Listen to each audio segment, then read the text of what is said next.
Okay, so here's take two. I want to show an update on my rotating monitor. It's take two because I filmed the first take in the vertical orientation, which does not look so hot on YouTube. So here's my rotating monitor display. Right now you can see the game is set on Bad Dudes, or no, I'm sorry, Double Dragon. I'm going to move up to Donkey Kong Jr. and select the game. Notice the monitor rotates. You can see the contrast between the bezel and the background. That's just cheap poster board, black poster board. So at some point I would like to improve that. Going back to Double Dragon,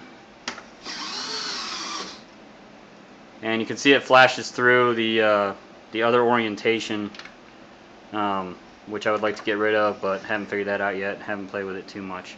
I'm going to pause the screen, take the bezel off, and show you what it looks like behind. Okay, so here's the screen with the game with the bezel removed.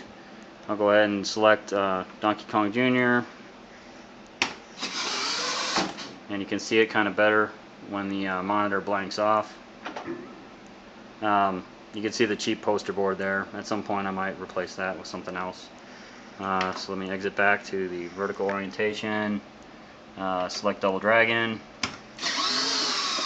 and the monitor rotates back. I'll pause the screen again and show you what's behind the monitor. Okay, so here it is. I took the monitor off, and let me bring in the light a little better so you can see. You got the turntable right here, and then above that is a piece of Baltic birch that this monitor mount is mounted on. I've got these adjustable screws that control the 90-degree axis. Those are the stops where the Baltic birch plywood hits the limit switch. Let me move it back to the vertical orientation.